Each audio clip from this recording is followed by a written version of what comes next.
እና ውዶቼ ይኸው እንደዛ ነው።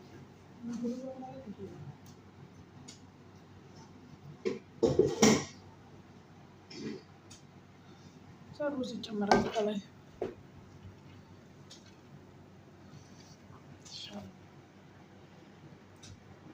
ይሄ ሩዝ ያላችሁ ሩዝ ታውቃላችሁ ጋይስ። የቅድሙ ሽንኩርቱን ይኸው እንዴት እንደፈጨው አያችሁ። ይሄ ሽንኩርት ነው። ይሄ ቲማቲም ነው። አይ ደግሞ ሽንኩርት ነው። አያችሁ። ይሄ ለቆሌት ማለት ነው። እንደዚህ ነው የፈጨሁት። እና ቅማቅመም ደግሞ ምን ጨምራለሁ ለምትሉኝ ቅማቅመም ይጨምራል።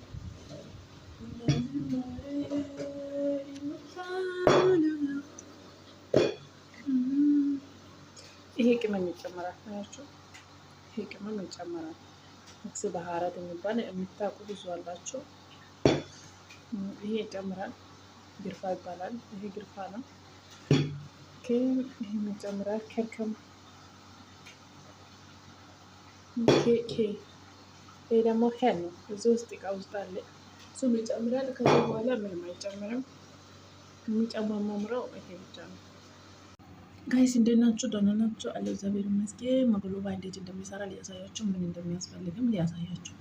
መግሉባ ለመስራት ምን ያስፈልገኛል ካላችሁ የአረብ መግሉባ የሚባል ታውቃላችሁ። እና በተለይ አዲስ ሰዎች ከዚህ ሜዲዛን፣ ይሄ ሜዲዛን ይባላል ታውቃላችሁ። ይሄ ያስፈልጋል። ይሄ ደግሞ ካሮት ነው ያስፈልገናል።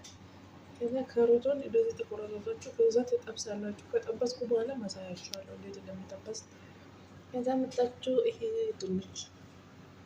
ድንችም እንደዚህ ቆራርጣላችሁ። ቺዲ እንደዚህ ቆራርጣላችሁ ድንች። ከዛ በኋላ ቲማቲም ግን በኋላ በእንትን ይሰራሉ፣ በመኪና ይሰራሉ። በመኪና ይፈጭና ከዛ በኋላ ቆሌት ነው የሚቆላው እና ሊያሳያችሁ እሱ። ከዛ ሽንኩርት ደግሞ እንደዛ የሚሰራው በኋላ በመኪና እሰራለሁ። ሽንኩርት በመኪና ነው የሚፈጨው፣ ለቆሌት ነው ይሄ። ከዛም ቀጥሎ ቆሌት ነው። ይሄም ደግሞ አለ። ይሄ ደግሞ በዘይት ይጠበስና ከዛ ከላይ ነው የምናደርገው። ይህ ሽንኩርት እንደዚህ በረጅሙ ተቆራርጡና ከዛ ከላይ ነው የምትነሰንሱ ማለት ነው። ከጨረሳችሁ ነው ሰርታችሁ ከጨረሳችሁ በኋላ አሳያችሁ ነው እንዴት እንደሚሆን ነው። እና ይሄ መግሉባ ነው። የሚያስፈልጋቸው ይሄ ነው።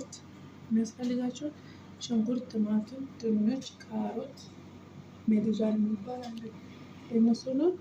እንደዛ ነው። ቀጥዬ እሰራላችኋለሁ ዛሬ ቪዲዮ መግሉባ እንዴት እንደሚሰራ የአረብ መግሉባ ማለት ነው። ወዶች ላይክም ሼርም ታደርጋላችሁ። በዛው ነው መሰግናለን።